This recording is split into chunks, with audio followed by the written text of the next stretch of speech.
Link को यहाँ से उठाकर सबको शेयर कर दीजिए ग्रुप में। ठीक है, लिंक को यहाँ से उठाकर सबको शेयर कर दीजिए ग्रुप में।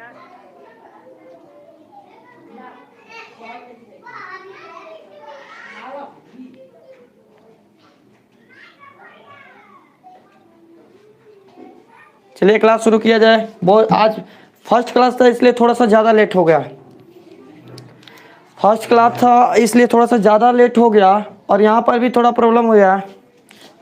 देखिए मैसेज आप लोग कॉल मत कीजिएगा मेरे नंबर पर, और मैसेज जिसको प्रॉब्लम है आप यूट्यूब पर फिर से सर्च मार लीजिए चैनल, वहाँ से जाकर जल्दी जुड़िए, बहुत देर हो गई है।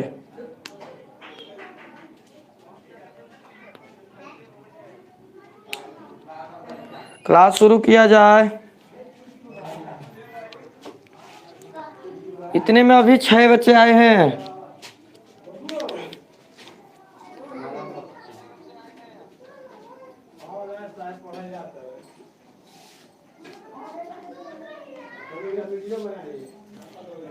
थोड़ा सा जल्दी वीडियो को क्लास को शेयर कर दीजिएगा चारों तरफ, जितने भी बच्चे हो। ये क्लास मेरा 8th 10th और 12th के लिए काफ़ी ज़्यादा इम्पोर्टेंट है, और अदर क्लास के भी बच्चे देख सकते हैं, क्योंकि इसमें जितने भी हमको आज पढ़ाने वाले हैं, जितने भी सिखाने वाले हैं, कोई भी बेकार नहीं होगा। हर क्लास के लिए, हर चीज़ के लिए आज का क्लास हमारा अवेलेबल होगा। ठीक है, तो आप लोग जल्दी जल्दी जुड़िए और लिंक को ग्रुप में जल्दी से शेयर कीजिए। मैं नहीं कर सकता हूँ तो आप लोग करिए वहाँ से जल्दी, थोड़ा सा जल्दी कीजिए। टाइम बहुत कम हो गया है, 6 बज गया। 5:30 में हम आने वाले थे लेकिन 6 बज गया यहाँ पर सेटिंग वगैरह करते हुए, लेकिन कल लेट नहीं होगा, आगे से लेट नहीं होगा।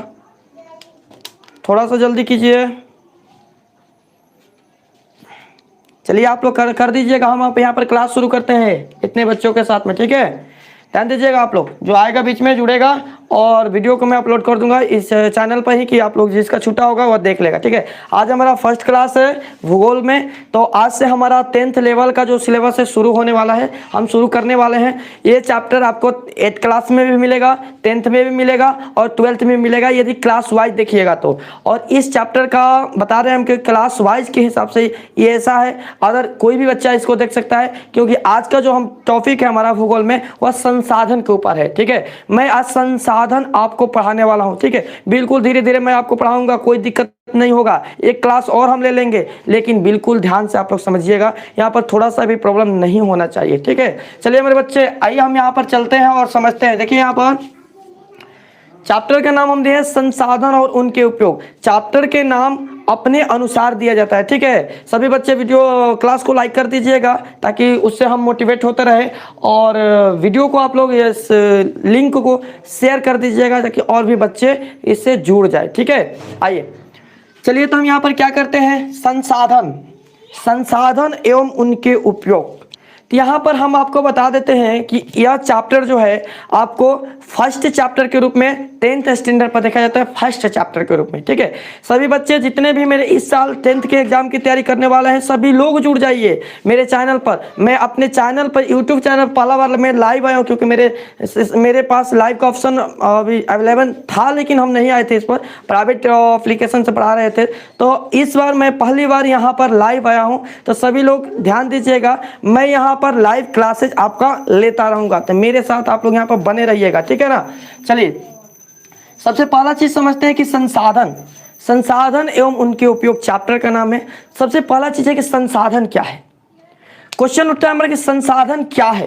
ध्यान दीजिएगा, संसाधन की यहाँ पर हम बात करें तो बच्चे संसाधन किसे कहते हैं, हम जिस चीज का उपयोग करते हैं, जो चीज हम उपयोग में लाते हैं, वह हमारे लिए क्या होता है, संसाधन होता है। फॉर एग्जाम्पल हम अभी पढ़ाने के लिए यह मार्कर उपयोग में लाए हैं, ये बोर्ड का उपयोग कर रहे हैं। तो सारे वस्तुएं जो मानवीय आवश्यकताओं को पूरी करती है, हमारी आवश्यकता को पूरी करती है, वह वस्तुएं संसाधन कहलाती है। ठीक है, संसाधन समझ में आया, बिल्कुल एकदम थोड़ा थोड़ा एकदम करके समझिएगा, बिल्कुल समझ में आएगा, एकदम मक्खन की तरह, टेंशन मत लीजिएगा, है हम आपके साथ। संसाधन क्या है, संसाधन क्या है, तो संसाधन जो मानवीय आवश्यकताओं को पूरी करे वह वस्तुएं संसाधन कहलाती है। जैसे हमारे ये मार्कर हो गया, हमारी आवश्यकता को पूरी कर रही है, हमें इससे लिख रहे हैं, आपको पढ़ा रहे हैं, हमारी जरूरत को पूरा कर रही है, इसलिए हमारा संसाधन हो गया। ठीक है, ये कैमरा भी आप संसाधन हो गया हमारा, क्योंकि इससे हमारी जरूरत पूरी हो रही है, आप लोगों की जरूरत पूरी हो रही है। तो सारे वस्तुएं जो मानवीय आवश्यकताओं को पूरी करती है या मानवीय आवश्यकता उससे पूरी होती है, उस सभी वस्तुएं संसाधन कहलाती है। ठीक है, कोई प्रॉब्लम नहीं ना आवाज में? पिछला बार मैंने लाइव अभी आया तो वहां पर इको था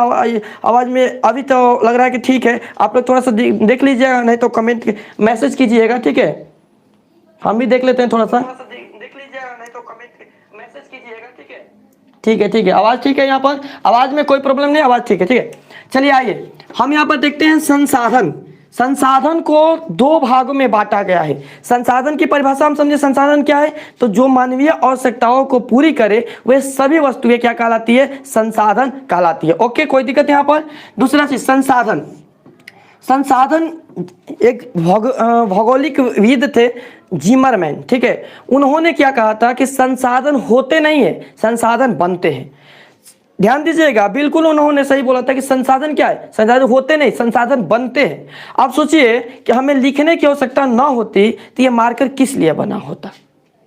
हमें कोई भी वस्तुओं की जब जरूरत होती है तभी ना हम उसको बनाते हैं या उसको खरीदते हैं या उसकी ओर हमारा ध्यान आकर्षित होता है।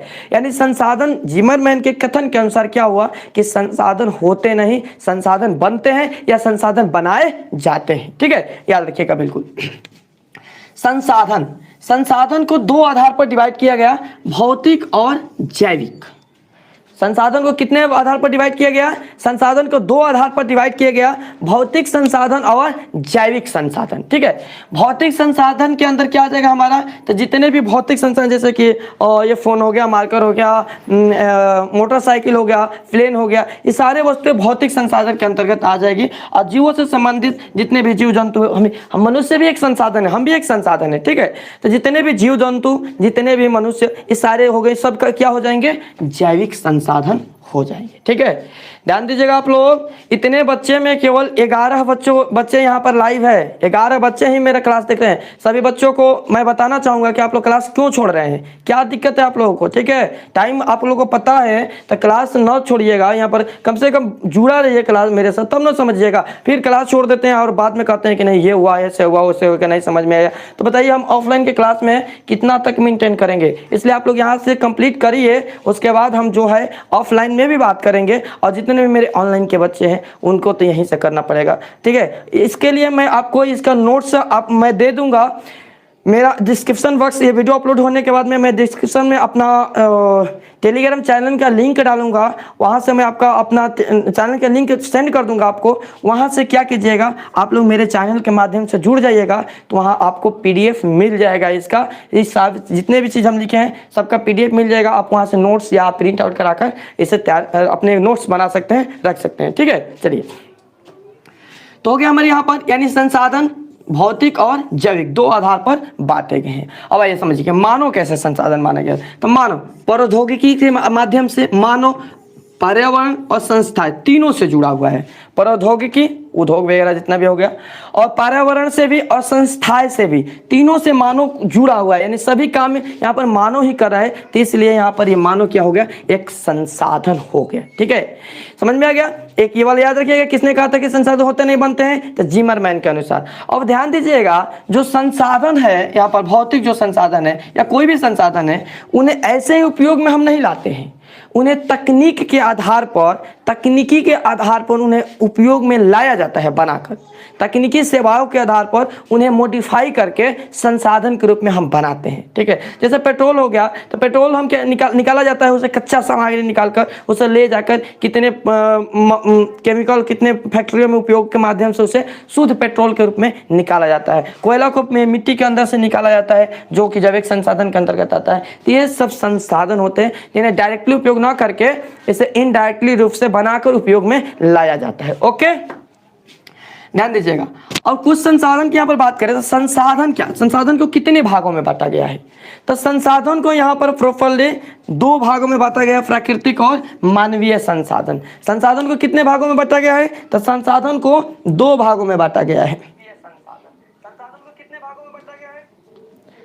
संसाधन को यहाँ दो भागों में बांटा गया है, प्राकृतिक संसाधन और मानवीय संसाधन। अब ध्यान समझिएगा, बिल्कुल एक एक चीज को हम समझेंगे यहाँ पर कि प्राकृतिक संसाधन किसे कहते हैं, मानवीय संसाधन किसे कहते हैं। ध्यान दीजिएगा, प्राकृतिक संसाधन तो ये वैसा संसाधन होता है जो प्रकृति के द्वारा प्राप्त होता है, जो हमें प्रकृति के द्वारा मुफ्त उपहार मिला होता है, और प्राकृतिक संसाधन कहलाता है। फॉर एग्जाम्पल के रूप में हम समझ सकते हैं कि प्राकृतिक संसाधन क्या है, तो जो हमें प्रकृति जैसा हवा हो गया, मिट्टी हो गया, जल हो गया, या प्रकृति के द्वारा हमें मुफ्त उपहार में मिला है, तो इसलिए यह प्राकृतिक संसाधन होगा। ठीक है, मानवीय संसाधन की यहाँ पर बात करें तो जो संसाधन मानव के द्वारा बनाया जाता है, जो संसाधन मानव के द्वारा बनाया जाता है वह संसाधन मानवीय संसाधन कहलाता है। ठीक है, कोई दिक्कत यहाँ पर?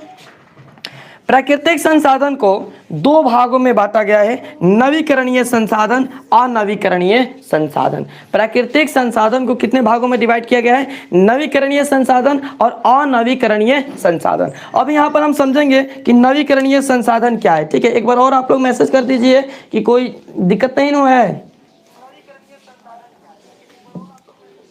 जल्दी जल्दी मैसेज कर दीजिए एक बार और।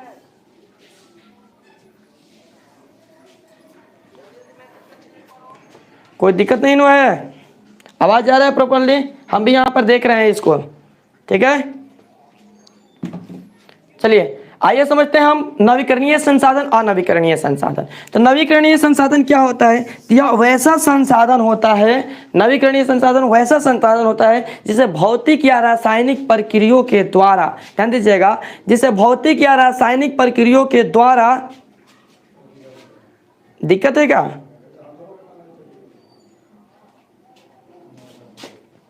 दिक्कत है तो बोलिए। नवीकरणीय संसाधन क्या है, तो नवीकरणीय संसाधन वैसा संसाधन है जिन्हें भौतिक और रासायनिक प्रक्रियाओं के द्वारा पुनः उपयोग में लाया जाता है, वह नवीकरणीय संसाधन कहलाता है। ठीक है, और अनवीकरणीय संसाधन की यहाँ पर बात करें तो ऐसे ही ध्यान रखिएगा कि नवीकरणीय संसाधन क्या है, जैसे मान लीजिए कि सूर्य का ऊर्जा हो गया, ये सब क्या होता है, नवीकरणीय संसाधन के अंतर्गत आता है। जिससे हम क्या करते हैं, डायरेक्टली रूप से प्रयोग में कुछ प्रक्रिया द्वारा, कुछ भौतिक प्रक्रिया के द्वारा, कुछ रासायनिक प्रक्रिया के द्वारा हम उसे उपयोग में ला देते हैं, तो वह हमारा नवीकरणीय संसाधन होता है। लेकिन अनवीकरणीय संसाधन क्या होता है, ये एक बार हम प्रयोग कर ले, इसका हम पुनः पूर्ति कर सकते हैं, नवीकरणीय संसाधन का पुनः पूर्ति कर सकते हैं। मतलब पुनः पूर्ति का अर्थ यहाँ पर क्या हुआ, तो नवीकरणीय संसाधन को हम पुनः प्राप्त कर सकते हैं, यानी कि एक बार खत्म हो, जैसे कि आज सूर्य का जैसा प्रकाश ही ले लीजिए, तो सूर्य के प्रकाश से हम मान लीजिए कि बिजली बनाए, ऊर्जा बनाए, तो सूर्य के प्रकाश से ऊर्जा का उपयोग हम किए, ठीक है, पूरे दिन किए, फिर शाम को उसका उपयोग, पूरे दिन उससे हम क्या करें, ऊर्जा को एकत्र किए और शाम को उसका उपयोग किए। अब पुनः उस ऊर्जा को हम क्या किए, अगले दिन पुनः उस ऊर्जा को हम अगले दिन फिर सूर्य के प्रकाश से एकत्र किए, शाम को यूज किए। तो ये रोज रोज जो परिघटनाएं होती है वह नवीकरणीय संसाधन कहलाता है। ठीक है, और अनवीकरणीय संसाधन क्या होता है, तो इसमें वस्तु को हम एक बार उपयोग में ला दे, इसमें वस्तु को एक बार हम उपयोग कर ले तो वह बनाने में लाखों करोड़ों वर्ष लग जाते हैं, वह अनवीकरणीय संसाधन कहलाता है। फॉर एग्जांपल में हम कोयला ले सकते हैं, कोयला को हम एक बार उपयोग में ला देंगे तो उसे पुनः पूर्ति करने के लिए हमें लाखों करोड़ों वर्ष लग जाएंगे कोयला को बनाने में। कोयला हो जाएगा, पेट्रोल हो जाएगा, ये सारी चीज एक समाप्त होने वाले संसाधन है, इसलिए समझकर उपयोग में है, वह इनको जान सके, पहचान सके, देख सके, इसलिए इसका उपयोग हमें सोच समझकर ही करना चाहिए, क्योंकि ये समाप्त होने वाले संसाधन है। कोयला, पेट्रोल, ये सब क्या है, समाप्त होने वाले संसाधन है, अनवीकरणीय संसाधन है। ठीक है, अब देखिए यहाँ पर नवीकरणीय संसाधन को दो भागों में डिवाइड कर दिया गया है, सतत और जैव। याद रखिएगा, नवीकरणीय संसाधन को यहाँ पर दो भागों में डिवाइड कर दिया गया है, सतत संसाधन और जैव संसाधन। ठीक है, यहाँ पर हम समझेंगे कि नवीकरणीय संसाधन को दो भागों में डिवाइड किया, सतत संसाधन और जैव संसाधन। अब ध्यान दीजिएगा, जैव संसाधन क्या होता है, तो वैसा संसाधन यह होता है जिसकी प्राप्ति जीव मंडल के द्वारा होती है। जैव संसाधन क्या होता है, तो जैव संसाधन वैसा संसाधन है जिसकी प्राप्ति हम जीव मंडल के द्वारा करते हैं, यानी जिसकी प्राप्ति जीवों के द्वारा किया जाता है, वह जैव जैव संसाधन कहलाता है, जिसमें जिसकी उत्पत्ति में जीव रहते हैं, मतलब जिसकी उत्पत्ति में अब जीव ज्यादा भूमिका निभाते हैं, वह संसाधन हमारा जैव संसाधन कहलाता है। ठीक है, जैव संसाधन को दो भागों में बांटा गया है, प्राकृतिक वनस्पति और वन्य जीव। यानी जीव के अंदर तो दोनों आ जाएंगे ना, पेड़ पौधा भी आ जाएंगे, जीव जंतु भी आ जाएंगे। तो इन्हें दो भागों में डिवाइड किया गया है, प्राकृतिक संसाधन, प्राकृतिक वनस्पति पेड़ पौधा, और दूसरा चीज वन्य जीव। ठीक है, अब ध्यान समझिएगा कि प्राकृतिक वनस्पति जैसे कि पेड़ पौधा, ये सब चीज क्या है जो हमारी आवश्यकताओं को पूर्ति करते हैं, जैसे लकड़ी, जड़ी बूटी, फल, इस सारी चीज हम प्राप्त करते रहते हैं, तो हमारे लिए क्या हो जाएंगे, प्राकृतिक वनस्पति जैव संसाधन के अंतर्गत आ जाएंगे। और वन्य जीव जैसे गाय भैंस, इससे भी हमारा क्या होता है, हम अपना आवश्यकता पूरी करते हैं, इनसे दूध, बाल, इस सब का उत्पत्ति होता है, तो ये हमारे लिए भी संसाधन के काम करते हैं। तो जैव संसाधन के दो भाग हो जाते हैं, प्राकृतिक वनस्पति और वन्य जीव। ठीक है, कैसे याद करेंगे, तो संसाधन के कितने भाग, संसाधन, प्राकृतिक संसाधन, मानव निर्मित या मानवीय संसाधन। ठीक है, दूसरा चीज हम यहाँ पर देखेंगे क्या कि प्राकृतिक संसाधन कितने भाग, तो नवीकरणीय संसाधन और अनवीकरणीय संसाधन, तो हो गया। तीसरा चीज नवीकरणीय संसाधन के कितने भाग, तो सतत और जैव। नवीकरणीय संसाधन कितने भाग होते हैं, तो सतत और जैव संसाधन। ठीक है, तो अगला चीज हमारा क्या होगा, तो जैव संसाधन कितने भागों में बांटा गया है, तो वनस्पति जीव और वन्य जीव। वनस्पति, प्राकृतिक वनस्पति और वन्य जीव, वनस्पति और वन्य जीव, पेड़ पौधा और जीव जंतु। ठीक है, इन्हें बांटा गया है दो भाग में। ठीक है, समझ में आ गया। अनवीकरणीय संसाधन को भी दो भागों में खंडित किया गया है, ध्यान दीजिएगा, पुनः चक्रीय और अचक्रीय। ध्यान दीजिएगा, अनवीकरणीय जो संसाधन होते हैं उन्हें भी दो भागों में खंडित किया गया है, पुनः चक्रीय और अचक्रीय। और पुनः चक्रीय क्या है, ध्यान से समझिएगा, तो पुनः चक्रीय वह संसाधन होते हैं, वह अनवीकरणीय संसाधन होते हैं जिसकी पुनः प्राप्ति की जा सके। अनवीकरणीय संसाधन वैसे संसाधन होते हैं जिनकी पुनः प्राप्ति की जा सके। जैसे कोई धातु हुआ, मान लीजिए सपोज धातु से हम किसी वस्तु को बनाए, कोई धातु की सहायता से हम कोई स्टैंड बना लिए या कोई साइकिल बना लिए या कुछ भी बना लिए, तो पुनः उस धातु को गलाकर कोई नया धातु बनाया जा सकता है। ठीक है, तो ये कहलाएगा आपका पुनः चक्रीय संसाधन। ओके, अचक्रीय संसाधन की यहाँ पर हम बात करें तो ये वैसा संसाधन होते हैं जो जीवमंडल यानी जीवों के द्वारा प्राप्त होते हैं और इनकी पुनः प्राप्ति करने में लाखों करोड़ों वर्ष लग जाते हैं। वह क्या होती है, अचक्रीय संसाधन, जिसका चक्रीय चक्र होता ही नहीं है। इसका चक्र है कि इसे पुनः प्राप्त किया जा सकता है, इसे बनाया जा सकता है कि एक वस्तु से दूसरे वस्तु, फिर दूसरे वस्तु से फिर पुनः अवस्था में लाया जा सकता है।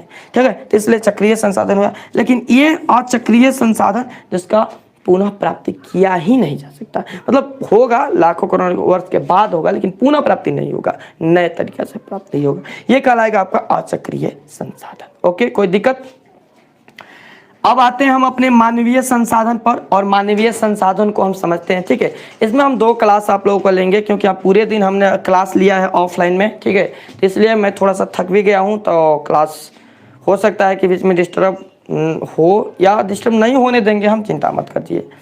ध्यान दीजिएगा, एक क्लास हम ले लेंगे, आपको हम टाइम बता देंगे कि कब हम क्लास लेंगे। कल सुबह में आ जाएंगे हम लाइव, या आप लोग देख लीजिएगा, जब बोलिएगा हम आ जाएंगे लाइव, या हम बोल देंगे, आपको मैसेज करेंगे। ठीक है, ध्यान समझिएगा, मानवीय संसाधन, मानवीय संसाधन क्या होती है, तब मानवीय संसाधन क्या होती है, थोड़ा सा हम आउट एरिया में ना, यहाँ पर ध्यान दीजिएगा, थोड़ा सा डिस्टर्ब है, बच्चे सब है मोहल्ले में, थोड़ा सा डिस्टर्ब करते हैं, तो आप लोग उसे मेंटेन कर लीजिएगा। ठीक है, चलिए, ठीक है,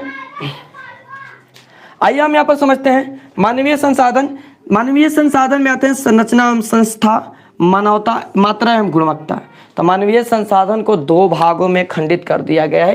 पहला भाग है क्या, संरचना एवं संस्था।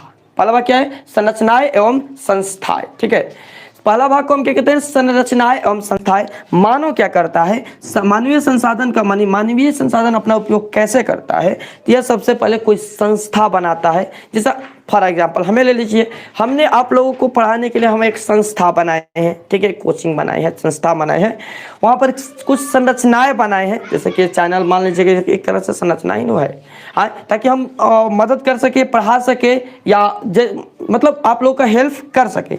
इसके लिए हम एक संरचना एवं संस्था का निर्माण करें, तो मानवीय संसाधन ऐसे संरचना एवं संस्था के आधार पर कार्य करती है, और इसमें मात्रा एवं गुणवत्ता होता है। मात्रा एवं गुणवत्ता मतलब यहाँ पर बात करें तो कितना, कैसे, ये सारे मानवीय संसाधन के अंतर्गत आ जाते हैं। ओके, कोई दिक्कत यहाँ पर? चलिए अब हम कुछ बात कर लेते हैं कुछ और टॉपिक्स की, यहाँ पर कुछ डिफिनेशन की, कुछ और संसाधन को विस्तार से समझ लेते हैं, हम यहाँ पर बात कर लेते हैं। ठीक है, ध्यान से समझिएगा।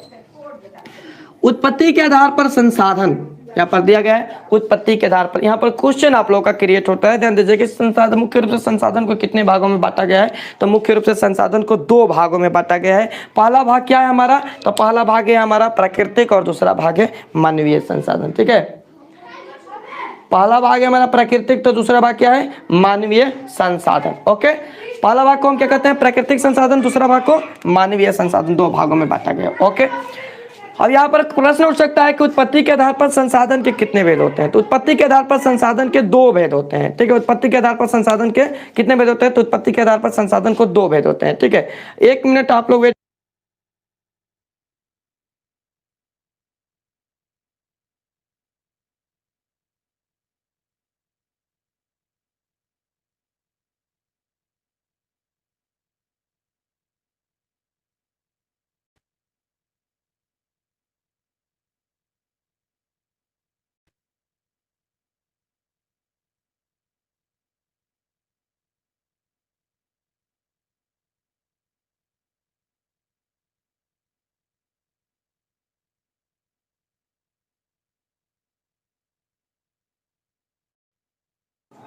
चलिए आगे हम थोड़ा सा, यहाँ पर बहुत ज्यादा हल्ला हो रहा था तो उसे थोड़ा सा बंद करें। ठीक है, कोई बात नहीं, ध्यान दीजिएगा आप लोग। देखिए उत्पत्ति के आधार पर संसाधन को 2 भागों में बांटा गया है।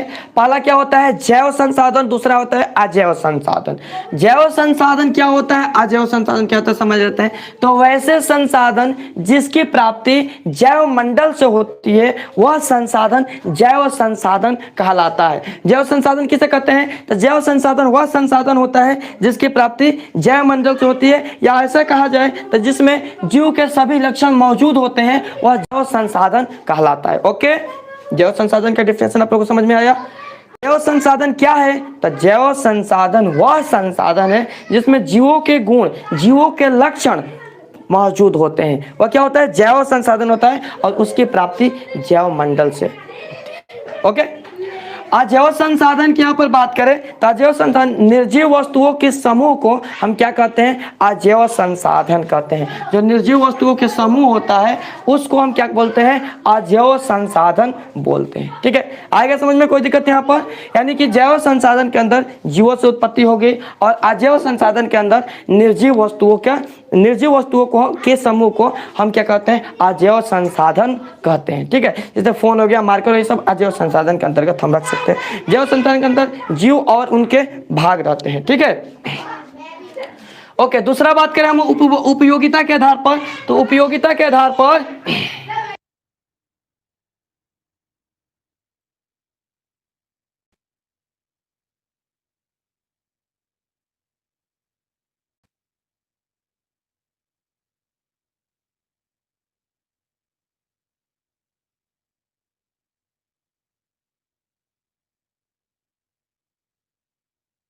पर बात करते हैं हम कि अजैव उपभोक्ता के आधार पर सॉरी, यहाँ पर थोड़ा सा बच्चे हमें डिस्टर्ब कर रहे हैं, हाला कर रहे हैं, इसलिए थोड़ा सा प्रॉब्लम हो रहा है। कोई बात नहीं, हम यहाँ पर कल से इस टाइम पर हम नहीं आएंगे लाइव, हम ऐसे टाइम पर आएंगे जिसमें क्राउड हाला कम हो थोड़ा सा। ठीक है, कोई दिक्कत नहीं, ध्यान दीजिएगा।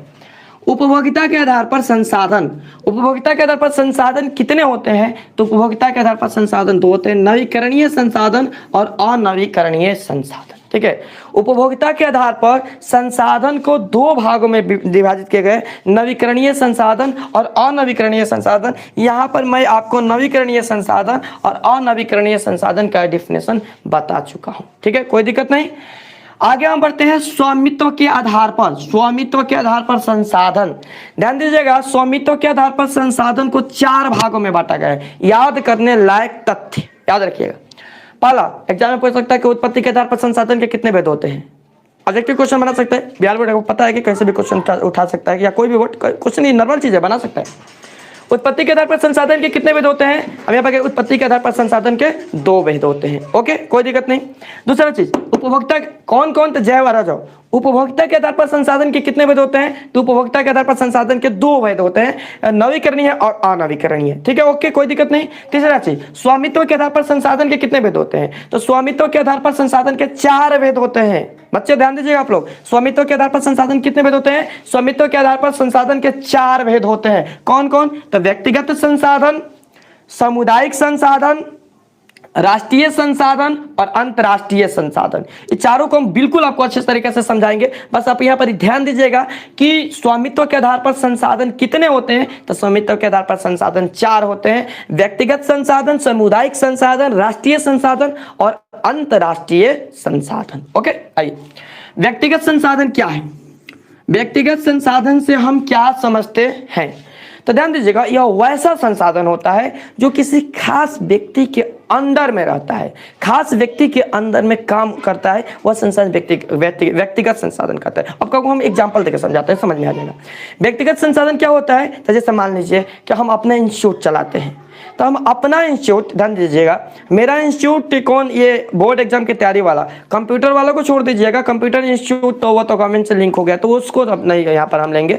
यहाँ पर हम अपने प्राइवेट एग्जाम की जो बोर्ड एग्जाम की जो तैयारी होती है, इसको हम बात करें यहाँ पर, तो इस इंस्टीट्यूट को हम कैसे चला रहे हैं? तो अपने खुद के बल पर चला रहे हैं, खुद के क्वालिटी पर चला रहे हैं, खुद के कारण चला रहे हैं। ठीक है, तो यह हमारा हो गया व्यक्तिगत संसाधन।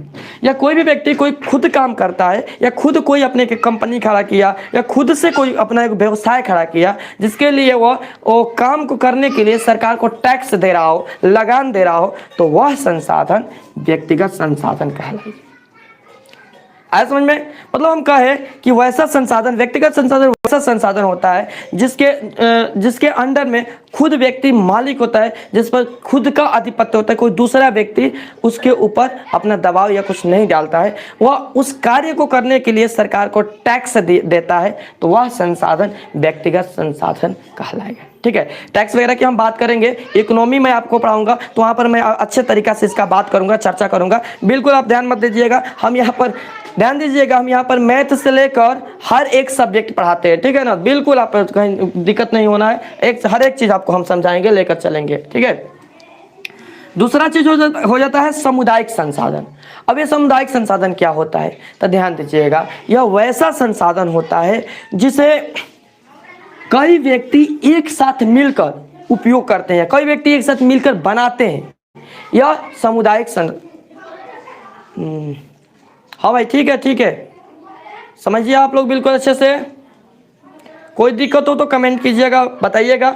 हम यहाँ पर अपने लैंग्वेज का भी प्रयोग करेंगे आप लोगों को समझाने के लिए, जैसे हो सके बस आप लोगों को समझा देना है। मेरा मकसद यही है कि जैसे हो सके आपको समझाकर एक एक चीज समझा, रटना नहीं है, बिल्कुल रटने की प्रक्रिया को यहाँ पर आपको बंद कर देना है। जैसे भी हो आपको अच्छे तरीके से मेरा समझाना मकसद है, बस इससे ज्यादा कुछ नहीं है। मैं ठीक है, और लाइक व्यू इस सब मेरा मतलब नहीं, आप जानते ही हैं। बस आप यहाँ पर क्या कीजिएगा, जैसे हो आप समझिए, मेरे से जितना हो सके आप ले लीजिए। ठीक है, चलिए आइए, सामुदायिक संसाधन क्या पर हम बात करते हैं। सामुदायिक संसाधन क्या होता है? तो आपको बताया कि सामुदायिक संसाधन किसको हम बोलते हैं? तो वैसे संसाधन होता है जिसमें कोई एक समूह मिलकर इसका उपयोग कर रहा है। ध्यान दीजिएगा, सामुदायिक संसाधन क्या होता है?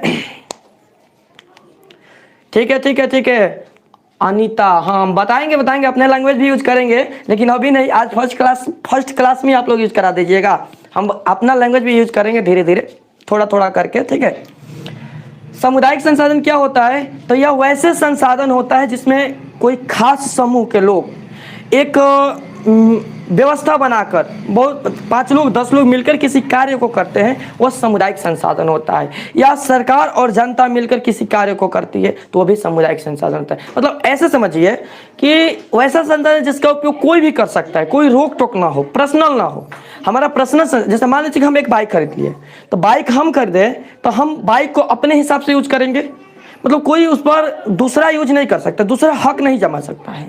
हाँ, अब कोई हमसे ले तो अलग बात है, हम बिना हमारे मर्जी के कोई उसका कुछ नहीं कर सकता है, तो वो हो गया हमारा व्यक्तिगत संसाधन। ठीक है, लेकिन ऐसा संसाधन, जैसे मान लीजिए कि हम कोई एक चंपा कल या कोई एक नल लगवा दिए बाहर, जिसका उपयोग सब कोई कर रहा है। ठीक है ना, या जो स्कूल है, कॉलेज है, मंदिर है, हम एक मंदिर बनवा दिए जिसका उपयोग सब कोई कर रहा है, तो ये से संसाधन सामुदायिक संसाधन होते हैं, जिसमें इसका उपयोग सभी लोग करें, वह सामुदायिक संसाधन कहलाता है। जैसे फॉर एग्जांपल हम बता रहे हैं कि अभी हमारा लाइव क्लास चल रहा है, तो इस लाइव क्लास को सभी लोग देख सकते हैं, सभी लोग के लिए फ्री है, ठीक है। तो ये आपका सामुदायिक संसाधन हो जाएगा, ठीक है, सभी लोग के लिए फ्री है। यहाँ पर यूट्यूब पर हम कोई चार्ज वाला क्लास नहीं रखते हैं। आप लोगों को पता है कि यूट्यूब पर मेरा चार्ज वाला क्लास नहीं है। हाँ, चार्ज वाला क्लास की बात करते तो उसके लिए अलग अलग प्राइवेट एप्लीकेशन है, उस पर मेरा चार्ज वाला क्लास चलता है, लेकिन इस पर बिल्कुल चार्ज वाला क्लास नहीं, ठीक है।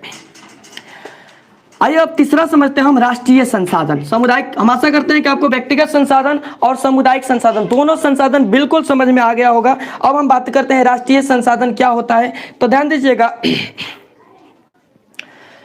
कानूनी तौर पर या ऐसे समझिए कि हमारे पूरे भारत के अंदर में जितने संसाधन हैं जिसका उपयोग हमारा जो गवर्नमेंट है आसानी से कर सकती है, वह संसाधन राष्ट्रीय संसाधन कहलाता है। या ऐसा समझिए कि वैसा संसाधन होता है जिसका उपयोग देश के अंदर देश के भलाई के लिए, राष्ट्र के भलाई के लिए उपयोग किया जाता है, वह संसाधन राष्ट्रीय संसाधन कहलाता है। समझ में आ गया ना। मतलब सीधा सीधी बात है कि हमारे देश में जितने भी संसाधन हैं, जितने भी, भूमि भी तो एक संसाधन है, तो उसका उपयोग हमारे देश के, भारत के भूमि का उपयोग हमारा भारत कर सकता है, कहीं भी कुछ भी कर सकते हैं भारत सरकार।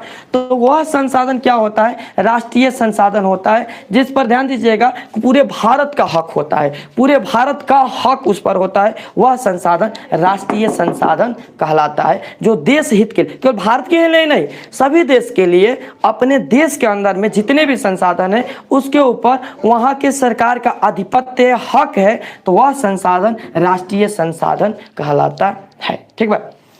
दूसरा चीज, अगला चीज, अंतर्राष्ट्रीय संसाधन। अंतर्राष्ट्रीय संसाधन क्या होता है, तो ध्यान दीजिएगा, हमारे कोई भी देश के पास ये समुद्र है, तो कोई भी देश के तट से 200 किलोमीटर, ध्यान दीजिएगा 200 किलोमीटर, कोई भी देश के तट से 200 किलोमीटर के समुद्र पर कोई भी देश का आधिपत्य नहीं होता है। मतलब उसका उपयोग कोई खास देश नहीं कर सकता है, कोई भी देश कर सकता है उसका उपयोग, ठीक है। उसका उपयोग कोई भी देश कर सकता है, उससे ऊर्जा या वस्तुएं या पेट्रोल या कुछ भी चीज उसके हक में आता हो, तो वह अंतर्राष्ट्रीय संसाधन का, ऐसे समझिए, सीधा सीधा समझ लीजिए इसको।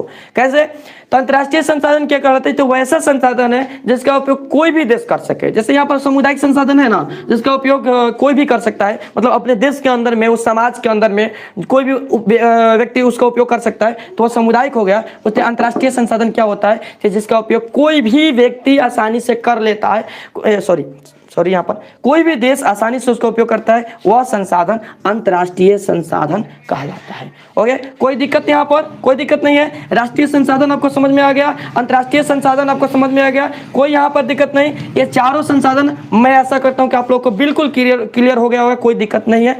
तो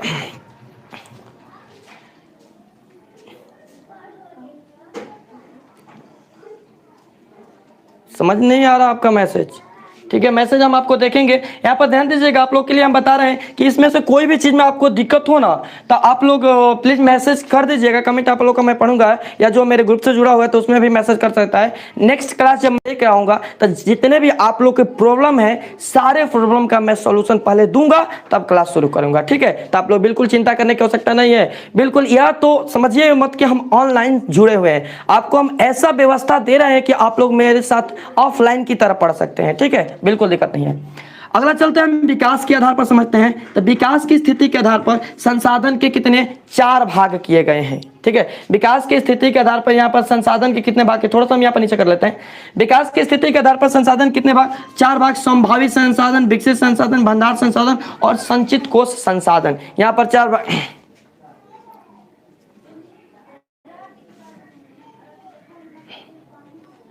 ठीक है। मैं आप लोगों को कमेंट देखूंगा, अभी यहाँ पर हम क्लास ले रहे हैं, ठीक है। यहाँ पर विकास के आधार पर संसाधन कितने भाग बताया गया, 4 भाग किए गए, संभावित संसाधन, विकसित संसाधन, भंडार संसाधन और संचित कोष संसाधन। आज के हम क्लास में देखिए हमारा तो डिस्चार्ज हो गया, इसका चार्जिंग डिस्चार्ज हो गया, तो आज के क्लास में आप लोग को यहीं पर मुझे ना चाहते हुए भी बंद करना पड़ रहा है, क्योंकि चार्ज इसका डिस्चार्ज हो गया, मैंने चेक नहीं किया था, सॉरी। तो मैं कल के क्लास में आप लोग का यहाँ से विकास की स्थिति के आधार पर संसाधन को कितने भागों में बांटा गया है, यहाँ से मैं क्लास शुरू करूँगा। बिल्कुल ये जितने भी चीज़ पढ़ा है इसमें आपको कोई दिक्कत हो यहाँ पर हम इसको देख सकते हैं, आप लोग देख सकते हैं वहाँ पर। और कोई भी दिक्कत हो तो प्लीज़ आप लोग मेरे से कमेंट में पूछ सकते हैं, या कुछ भी मैसेज कर दीजिएगा, मैं वहाँ से आपको उस चीज़ का मैं सोल्यूशन, उस चीज़ का हल आपको दूंगा अगले नेक्स्ट क्लास में।